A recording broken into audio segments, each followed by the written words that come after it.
안녕하세요. 반갑습니다. 요즘 집에 머무시는 기간이 조금 길어졌죠.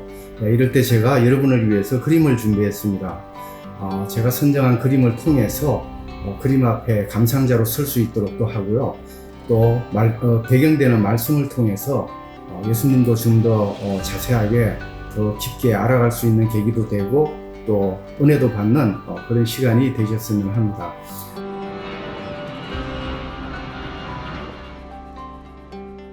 그림 메로드 재단화를 한번 살펴볼게요. 크게 3개의 패널로 되어 있습니다. 이게 3단 재단화라고도 하고요. 우리나라로 치면 병풍과 같습니다.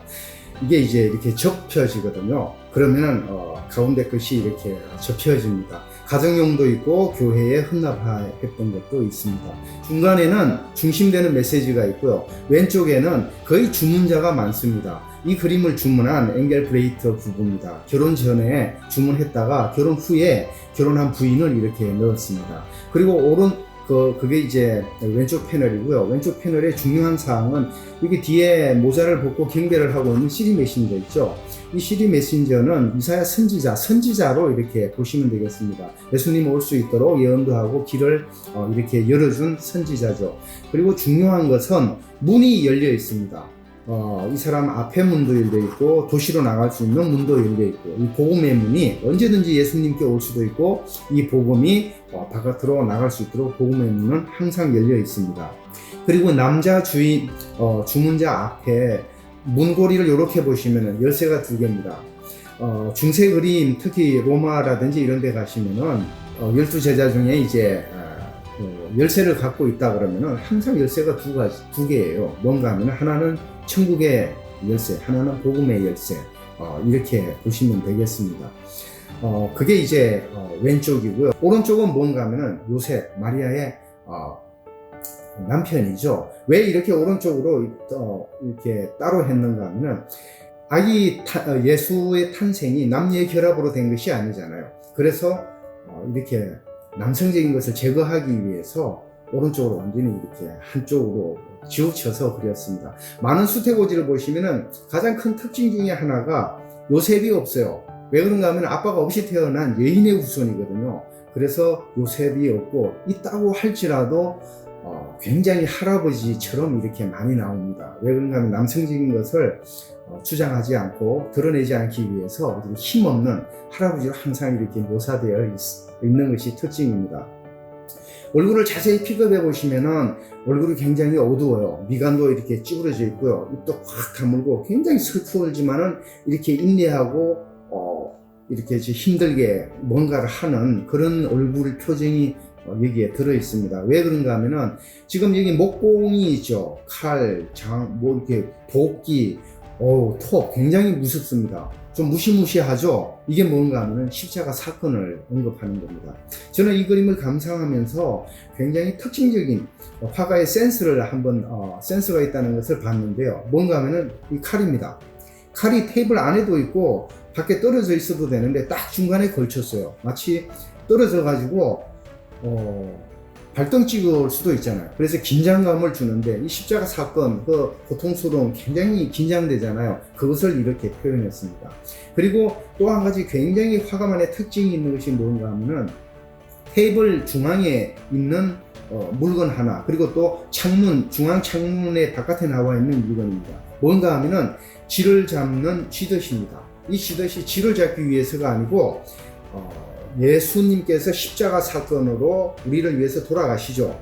그것으로 인해서 사단을 완전히 승리하시게 되는 거죠. 그래서 이 쥐덫의 도상이 그 의미입니다. 그래서 중세 그림이 읽는 그림이고 해석을 하지 않으면 굉장히 어려운 이유입니다. 자, 그렇게 이제 살펴보시고요. 여러분들이 다른 문화적인 것이 있습니다. 뭐 창문이라든지 신발이라든지 옷, 모자, 그런 것들은 문화적인 것이니까 따로 한번 살펴보시길 바라고요. 이제 중요한 중앙 패널로 가보도록 하겠습니다. 크게 천사 가브리엘과 마리아가 기다리고 있죠. 우리가 그 옆에 조용히 앉아서 어떤 대화가 이루어졌는지를 한번 들어보도록 하겠습니다. 참석자지만은 감상자지만은 우리가 정말 그 사건 안으로 들어갈 수 있는 것이 그림의 특징이고 장점입니다. 우선 그림을 보실 때 가장 중요한 것이 사이즈입니다. 큰 사이즈가 있고 적은 사이즈가 있죠. 이 얘기는 그 그림에서 의미 전달할 때 중요한 부분이 있다는 뜻입니다. 우선 예수님의 가장 큰 특징이 뭡니까? 예수님의 가장 큰 특징은 완전한 신성과 완전한 인성을 가지신 분이죠. 그것이 여기에 그림에도 나타나 있습니다. 왼쪽에 이렇게 보시면은 가브리엘 천사, 신적 영역이죠. 영계의 영역인데 있고, 오른쪽에는 우리와 똑같은 몸을 지닌 인간의 영역입니다. 그래서 완전하신 하나님이신 예수님이 완전한 인간의 몸을 입고 이 땅에 태어난 순간이 지금 이 수태고지 순간입니다. 우선 결정적인 도상들을 몇 가지 설명할게요. 우선 그림에 보시면은 성부, 성자, 성령, 원래 처음에는 없었는데 이것이 시대가 발달해 가면서 이래 있기도 하고 없기도 하고 또 성자만 있기도 하고 이렇습니다. 그런데 여기서는 찾아보면은 성부, 성자, 성령 삼위가 있음을 우리가 살펴볼 수 있습니다. 이 중앙의 수건 위에 빨간 이렇게 얼굴이 보이죠? 이것이 이제 이사야 선지자라고도 하고요. 그냥 선지자일 수도 있고 또 한편 성부의 얼굴이라 이렇게 해석하는 분도 있습니다. 그렇다면 이것이 성부, 또 창가 옆에 보시면은 그 천사가 빛을 타고 십자가를 지고 내려오는 것이 있죠. 빛은 성령님이죠. 그래서 성령, 또 잉태 대신 마리아의 뱃속에 있는 성자. 그래서 성부, 성자, 성령 삼위일체를 우리가 볼 수가 있고요. 왼쪽에 주전자가 있는데 무주전자가 굉장히 크죠. 왜 큰가 하면은 예수님이 오셨는데 마리아와 가브리엘 천사만을 위해서 이렇게 그 요셉과 마리아만을 위해서 이렇게 은혜 부어주시기 위해서 오신 건 아니잖아요. 우리 인류 모든 인류를 위해서 이렇게 오셨는데 은혜가 얼마나 크겠습니까? 우리가 측정하지 못하죠. 그 깊음과 높이와 넓이와 측정을 못합니다. 그래서 무주전자도 굉장히 환하게 큰 은혜로 이렇게 부을 수 있도록 물주전자를 이렇게 마련했습니다. 그래서 물주전자가 커요.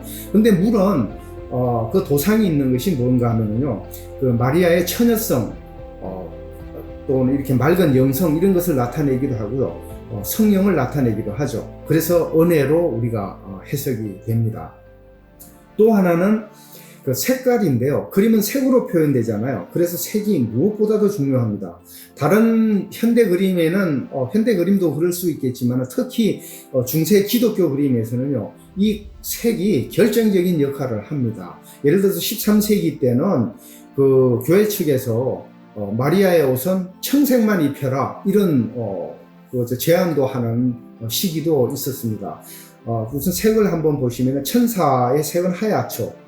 하얀 것은 무호한 겁니다. 전달하는데 인간의 뜻이 이렇게 가미된 그런 전달이 아니잖아요. 영원하시고 불변한 진리이신 하나님의 명이 전달되는 거거든요. 잉태했다라고 하는 그 뜻을 이렇게 전달하는 것이기 때문에 천사가 지금 하얀 옷을 입었다고 보시면 되고요. 빨간색은 아시다시피 보혈입니다. 십자가 사건이고 그래서 은혜로도 있을 수 있는데 고통스럽죠. 마리아가 입고 있는 빨간색이 십자가와 보혈, 그것을 생각하시면 됩니다. 그런데 이제 청색이 있는데 화가가 참 재치가 있는 것이요. 청색이 옆에 오른쪽에 있죠. 청색은 하늘색입니다. 굉장히 넓죠. 인내하고 자애, 이런 것을 뜻하는 도상색인데요. 사실 이걸 안 넣어도 되는데 빨간색, 하얀색, 청색 들어가야 되는데 어떻게 넣는가 하면은 이것이 아마 여기 앉아 있을 때 이렇게 기대는 베개 역할을, 소파, 베개 역할을 했던 것 같아요. 근데 이렇게 살짝 이렇게 중앙에 들어갔죠. 그거는 뭔가 하면은 여기 의자에 걸치는 것이 있죠. 그 무릎을 걸치고 기도한 상황으로 우리가 볼 수가 있습니다. 그래서 소파가 이렇게 폭 들어갔어요. 이런 장면 속에서 우리가 그림을 영상적으로 이렇게 읽어나가는 겁니다. 그리고 또 하나는요, 미술관에 가보시면 그림이 상당히 정적이죠. 이렇게 그림이 벽에 딱 붙어 있으니까 정적이지만은 굉장히 동적인 부분이 있습니다. 어떻게 알 수 있는가 하면은 가브리엘 천사 날개가 아직 접혀지지 않았어요.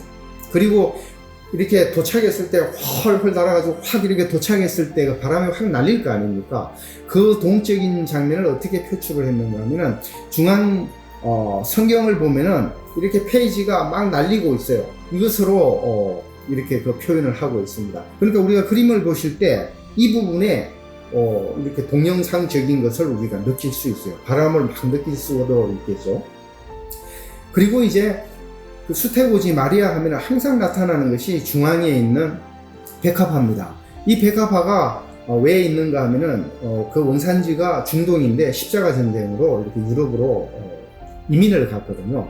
근데 교회권과 이렇게 화가들이 보니까 마리아의 처녀성을 나타내기가 굉장히 좋은 것이 이 백합화입니다. 왜 그런가 하면 암수 구별이 없고 색도 하얀색이에요.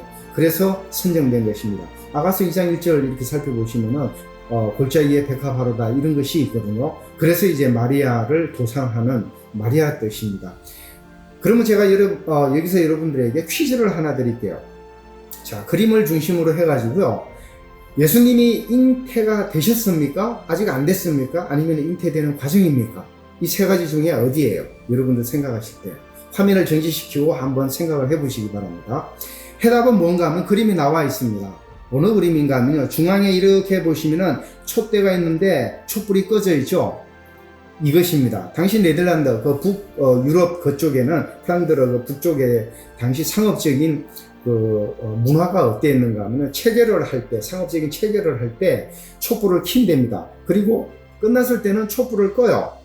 그러면은 이제 촛불이 타오르겠죠. 그래서 여기 보시면은 촛불이 타오르는 겁니다. 그래서 이 순간은 이미 창세기 3장 15절 그 원시복음이라고 그러죠. 여인의 후손에게서 너희에게 구원자가 나타날 것이라고 하는 것이 드디어 이 순간 이미 이루어진 겁니다. 그래서 여기서는 잉태가 완료가 됐다고 하는 사인이 나온 겁니다.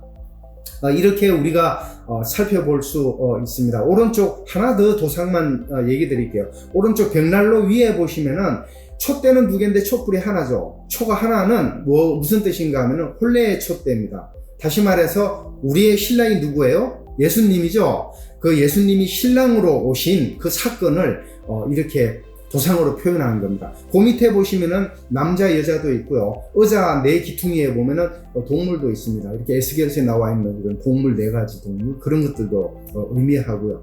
여러분들이 천천히 살펴보시면 여러 가지 문화를 이곳에서도 살펴볼 수 있습니다. 우리가 지금 있는 곳은요, 각 가정이 아니고 문을 열면은 곧 중세로 발길이 옮겨질 수 있는 피렌체에서 우리가 이 그림들을 한번 살펴봤습니다. 이 짧은 여행이지만은 여러분들에게 다시 한번 그림 속에 있는 말씀을 접하는 기회가 될 수 있으면 좋겠고요. 또 예수님도 만나는 그런 즐거운 시간이 되었으면 좋겠습니다. 한 주 후에 여러분과 함께 또 다른 그림으로 즐겁게 찾아오겠습니다. 평안하시고 즐거운 하루하루 되시기를 기도드립니다. 감사합니다.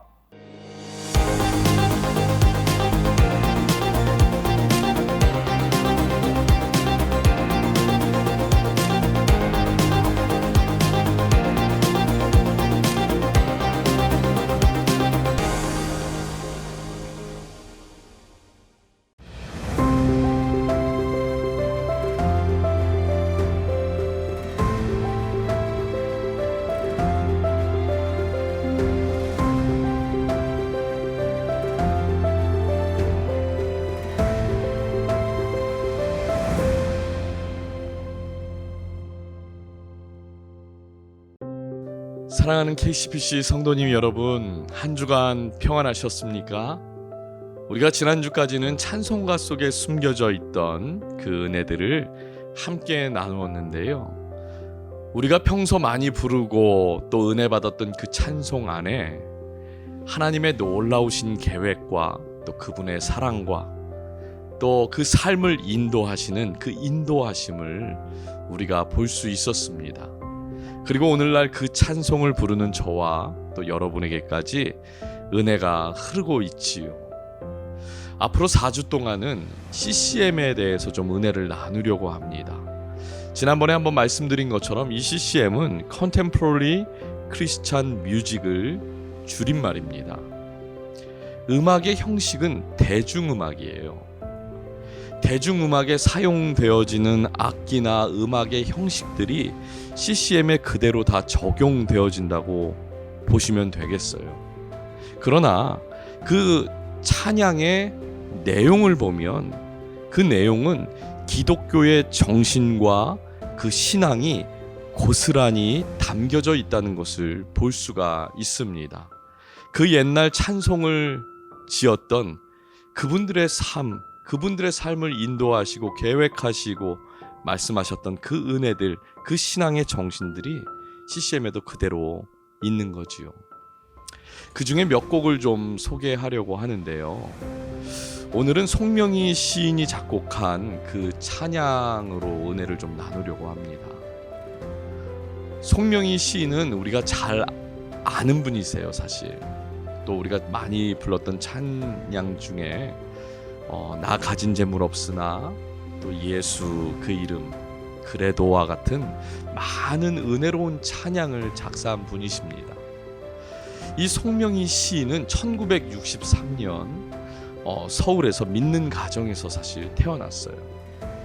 그런데 안타깝게도 태어날 때에 의사가 실수를 하는 바람에 뇌를 다치게 되는데, 그 뇌를 다치는 바람에 뇌성마비라는 중증 장애를 가지고 태어나게 돼요. 송명희 시인에게 있어서 어린 시절은 그야말로 아픈 기억밖에 없었다고 할 수 있습니다. 집이 너무나 가난해서 치료받는 일은 기대도 할 수 없었고, 제대로 된 음식조차 먹기 힘든 어린 시절을 보냈다고 합니다. 그래서 어린 시절의 그 고통이, 삶의 고통이 마음의 그 고통으로 마음을 멍들게 했고, 한창 호기심도 많고 꿈도 많았을 그 10대의 시기에는 꿈과 호기심이 아니라 자신의 삶을 저주하고 또 모든 것에 반항하는 그런 삶을 살았다고 해요. 살아있는 것이 죽는 것보다 더 고통스럽다는 생각을 하면서 부모님을 원망하고 또 창조주 하나님을 부인하는 그런 삶을 살았습니다. 더 이상 내려갈 데가 없는 그 바닥, 그 인생, 그런 바닥 인생 자체였던 거죠. 그러다가 1979년 10월의 늦가을 날 부흥회에 이제 참석을 하게 되는데, 거기서 이런 기도를 했다고 해요. 하나님, 제발 좀 만나주세요. 하나님, 제발 좀 만나주세요. 제 모든 걸 드릴게요. 심플하지만 정말 간절한 그 마음을 담아서 하나님 앞에 기도를 했습니다. 인생의 절망의 끝에서 17세의 송명희는 그곳에서 하나님을 만나게 되고, 예수님의 그 십자가의 의미를 깨닫고 늘 곁에 함께 하셨던 그 주님을 구주로 받아들이게 됩니다.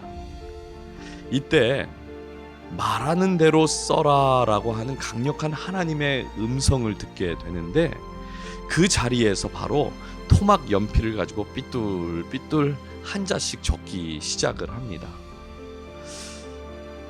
나 가진 재물 없으나, 나 가진 지식 없으나, 나 남에게 있는 건강 있지 않으나, 나 남이 없는 것 있으니, 나 남이 못 본 것을 보았고, 나 남이 듣지 못한 음성 들었고, 나 남이 받지 못한 사랑 받았고, 나 남이 모르는 것 깨달았네.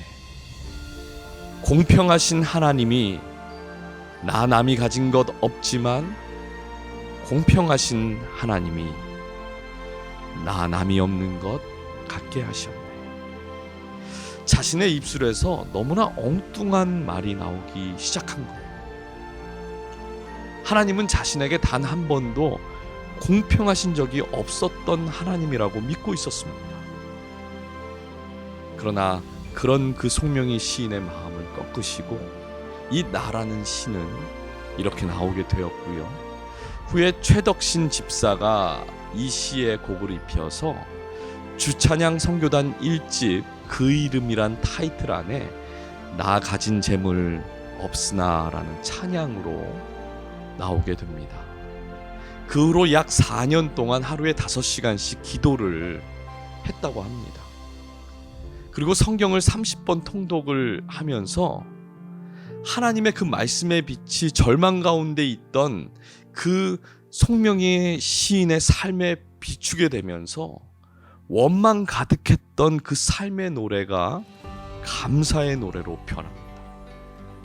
슬픔의 그 눈물이 기쁨과 사랑의 눈물로 바뀌게 되면서 이 고린도전서 1장 18절에서 사도 바울이 고백했던 것처럼 십자가의 도가 멸망하는 자들에게는 미련하게 보이지만 구원을 받은 자신에게는 하나님의 능력이었다는 것을 삶으로 체험하게 되지. 그러면서 자연스럽게 그녀의 마음은 위대한 시인이신 그 하나님의 음성에 점점 더 기울이게 되고요. 귓가에 속삭이는 그 음성을 하나도 놓치지 않기 위해서 한자 한자 써내려간 것이 무려 700편의 신앙의 시가 되었다고 합니다. 이 700편의 시들 중에서 100여 편의 시가 찬양으로 만들어지게 되었고, 오늘날 절망 가운데 또 좌절 가운데 있는 많은 크리스찬들이 다시 주님 앞에 엎드릴 수 있는 그 용기를 주는 찬양으로 또 우리에게 소개되고 있습니다. 하나님께서는 그녀에게 말씀을 주시고 또 시를 주셨어요. 이후로 책이 출판되고 시로 만든 그 찬양들이 나오게 되면서 많은 사람들에게 알려지게 되었고 쉴 새 없이 간증을 하러 다녔다고 합니다. 저도 중학교 때 직접 그 간증 집회에 참석해서 은혜를 받았던 기억이 있습니다.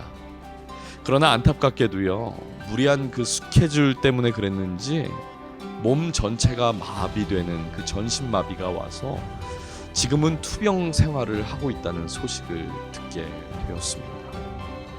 그럼에도 오늘날 이 송명희 시인의 그 시와 찬양은 많은 이들에게 은혜를 주고 있는데, 오늘 나 가진 재물 없으나 이 찬양을 통해서 우리 함께 은혜를 나눠보도록 하겠습니다. 감사합니다.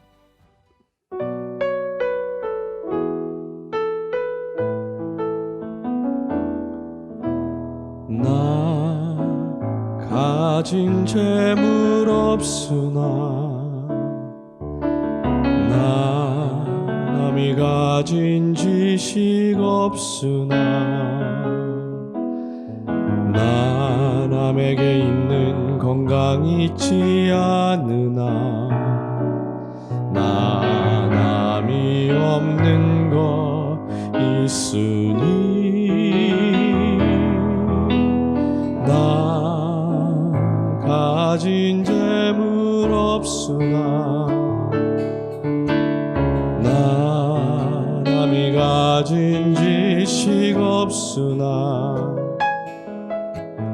나 남에게 있는 건강 있지 않으나 나 남이 없는 것 있으니 나 남이 못 본 것을 보았고 나 남이 듣지 못한 음성 들었고 나 남이 받지 못한 사랑 받았고 나 남이 모르는 것 깨달았네.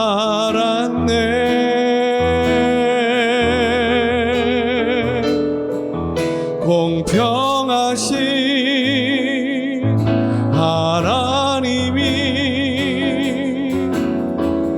나 남이 가진 건 나 없지만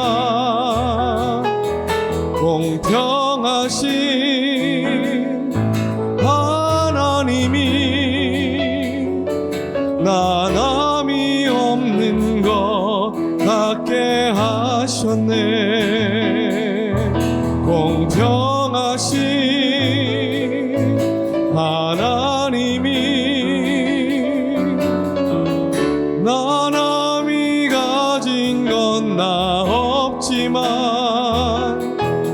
공평하신 하나님이 나 남이 없는 것 같게 하셨네. 나 남이 없는 것 같게 하셨네. 나 남이 없는 것 같게 하셨네.